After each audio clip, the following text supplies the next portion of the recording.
Baik, kita bertemu kembali dalam perkuliahan pengantar perangkat bergerak. Pada kesempatan kali ini kita akan membahas mengenai Wireless Application Protocol. Nah, mungkin bagi generasi zaman now itu Wireless Application Protocol ini sudah dilupakan kali ya. Tetapi kalau bagi generasi sebelumnya, nah ini di tahun 2000-an lah itu, wireless application protocol ini menjadi sesuatu yang sangat wow gitu kan. Tapi tidak masalah karena ini adalah basic atau dasar dari bagaimana nanti pengembangan dari aplikasi yang kita kerjakan ya atau kita lakukan pada saat ini. Nah, apa itu WAP atau Wireless Application Protocol? Nah, nanti kita akan bahas di pertemuan ini ya. Jadi kalau kita lihat WAP atau Wireless Application Protocol di sini adalah sebuah standar atau protokol yang mungkin sudah cukup lama ya bagi kita, di mana protokol ini digunakan untuk pengiriman dan penyajian informasi secara wireless yang digunakan pada perangkat bergerak atau telepon seluler. Nah, WAP ini nanti akan membawa informasi secara online melalui jaringan internet, kemudian akan masuk atau menuju ke ponsel kita atau WAP client lainnya. Nah, nanti dengan adanya WAP di sini, berbagai informasi dapat diakses dengan mudah tanpa harus terhubung ke jaringan kabel.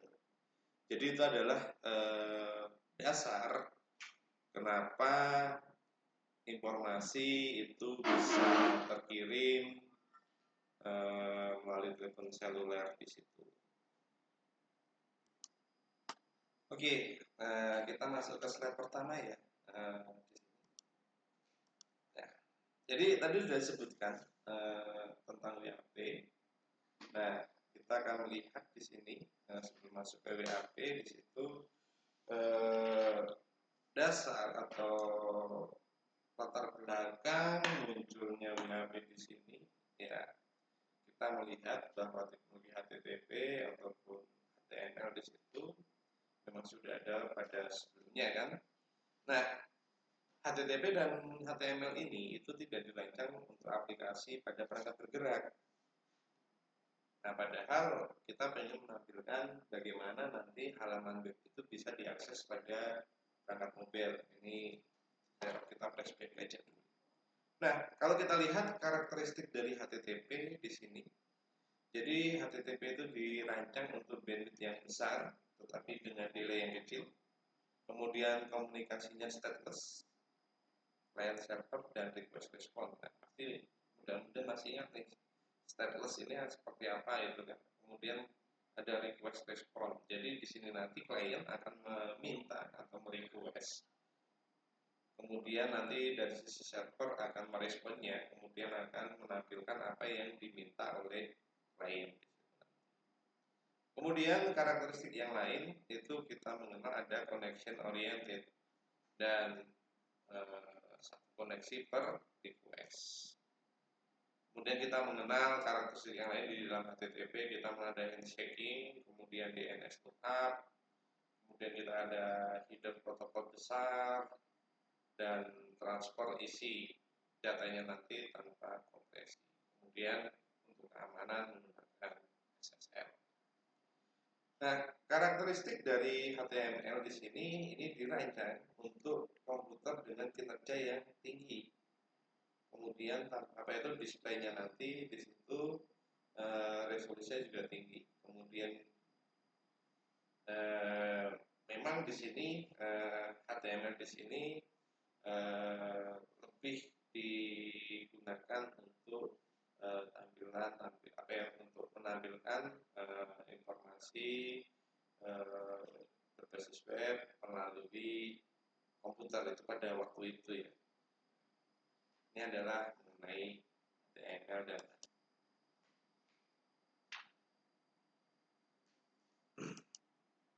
Oke ya, itu tadi mengenai HTML. Nah, sekarang Ya, tadi kita sudah membahas WAP itu apa. Jadi memang WAP ini dimulai dari tahun 97 di situ. Jadi kalau kita lihat di sini diawali oleh Ericsson ya, Ericsson, Nokia, Motorola dan Tom.com di situ. Mungkin bagi sebagian besar adik-adik mahasiswa ini nama-nama handphone yang ada di dalam layar itu seperti handphone yang sudah jadul ya, dan ya yang masih eksis Nokia ini juga ya apa itu nggak begitu booming kalah dengan WAP yang sekarang.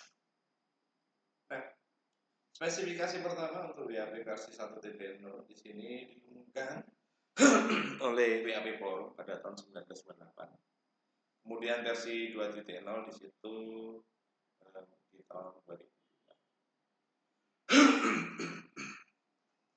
Nah, di sini kita bisa lihat ya WAP Forum di sini memang di situ bertugas menyediakan aturan-aturan yang akan digunakan di dalam WAP ini. Nah, di sini untuk mengakses WAP di situ nanti, bagaimana untuk mengakses WAP di situ ada 3 bagian utama yang dibutuhkan. Yang pertama adalah perangkat wireless yang mendukung sistem WAP. Kemudian WAP gateway dan terakhir ada server sebagai sumber dokumen. Nah, bagian-bagian utama ini tentunya sudah didefinisikan oleh WAP Forum yang dari Ericsson, Nokia, Motorola tadi di situ. Jadi kesepakatan-kesepakatan ini memang sudah disampaikan di sana. Jadi dengan adanya kesepakatan ini, maka tujuan dari penggunaan WAP yang mana tujuannya itu adalah untuk memberikan layanan internet kepada perangkat mobile, kemudian bagaimana memungkinkan aplikasi berskala lebih luas terhadap berbagai macam transport dan tipe piranti ini nanti, kemudian tujuan yang lain itu nanti tidak bergantung dari standar komunikasi yang sudah ada seperti standar komunikasinya GSM, CDMA dan sebagainya nanti. Jadi di situ nanti bisa digunakan untuk untuk semua perangkat di situ arahnya.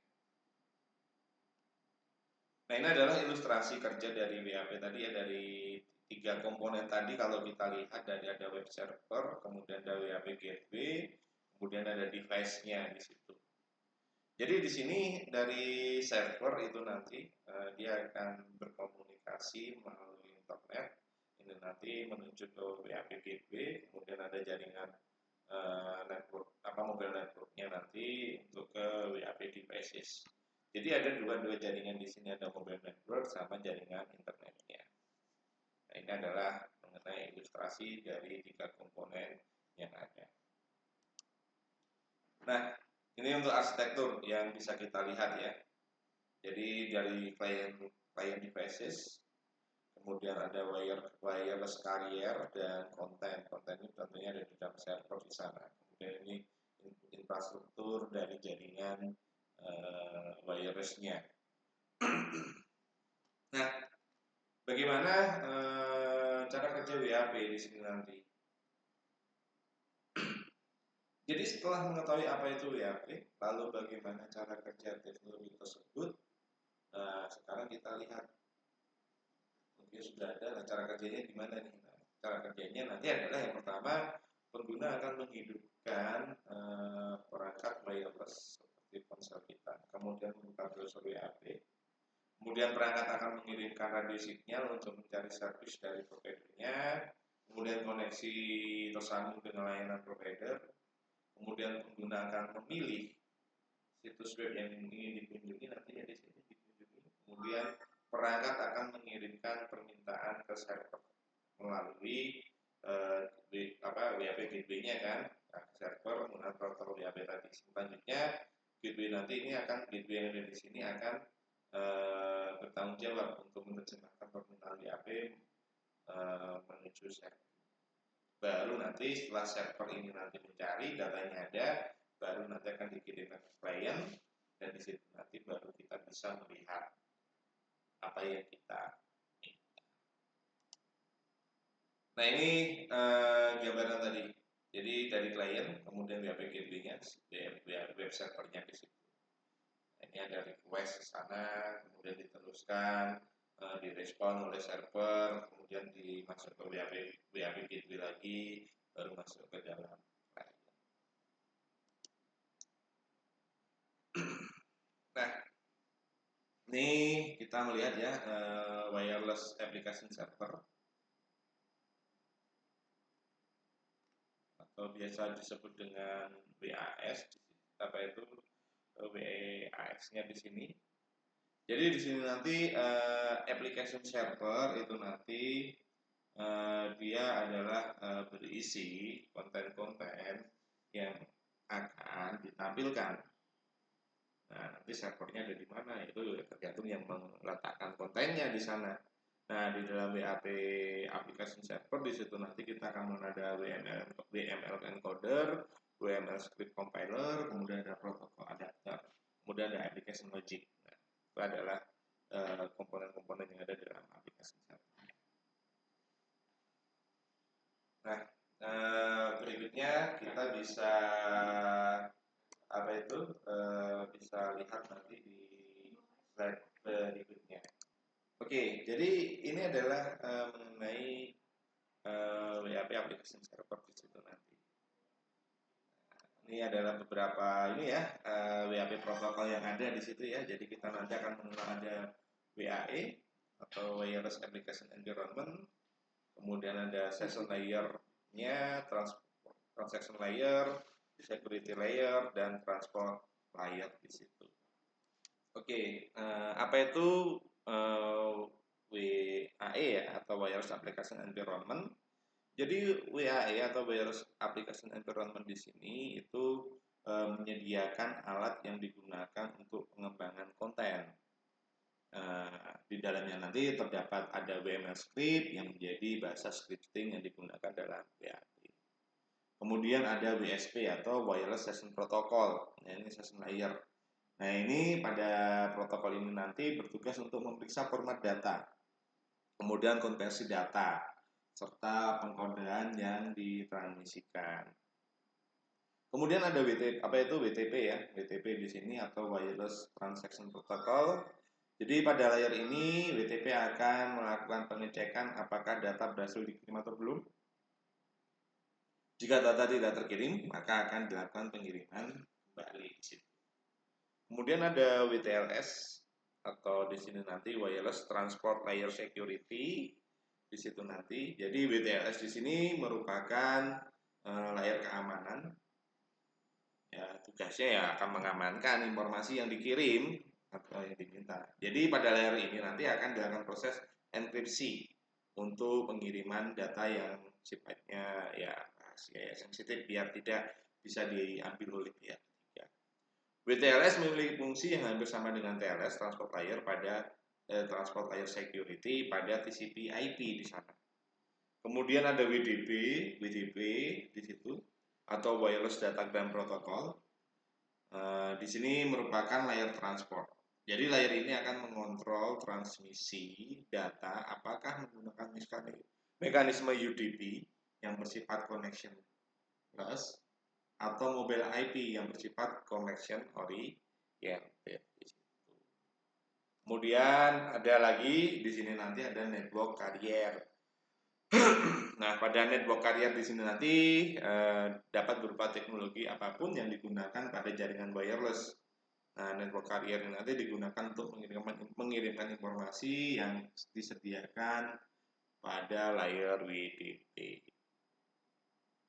Nah, jadi sekitar tahun 2013 itu penggunaan WAP sudah mulai menghilang karena sebagian besar browser internet modern pada saat ini itu sudah mendukung HTML, CSS, ataupun JavaScript sehingga tidak perlu menggunakan WAP. Jadi ini adalah gambaran pada awal dahulu ya di tahun 2000 di situ bagaimana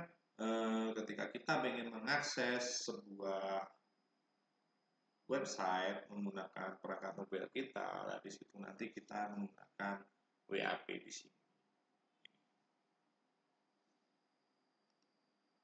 Nah, ini teknologi WAP ya. Jadi untuk HTTP di sini WAP, di sini bentuk HTTP dan HTML yang untuk akses. Jadi ini adalah penggunaan waktu dulu di sini. Nah, ini kegunaan WAP zaman dulu ya, ada checking, print, label information, kemudian tiket purchase, bayar tiket, check-in pesawat, penerbangan di situ, traffic information untuk lihat bagaimana lalu informasi lalu lintas, melihat cuaca ya, kemudian cek saham, nomor telepon, alamat dan sebagainya.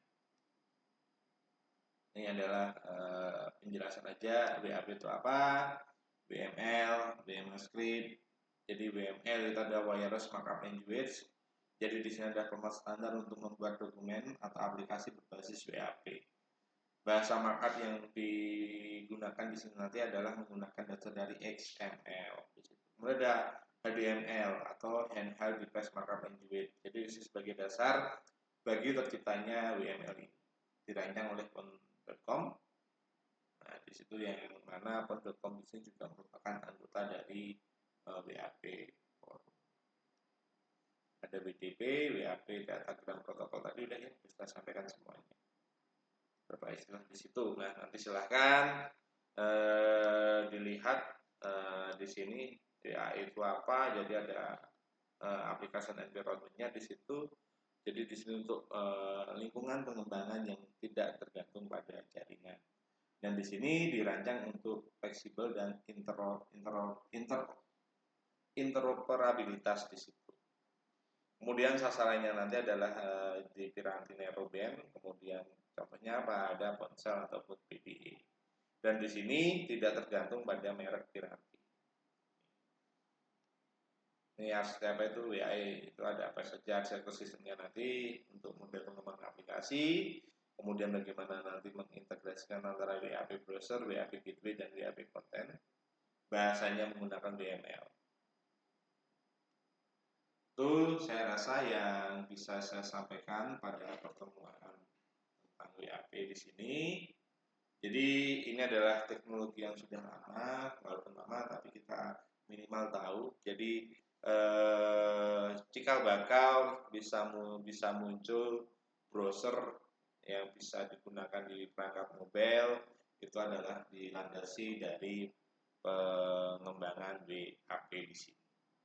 Saya rasa itu, terima kasih atas perhatiannya. Selamat belajar.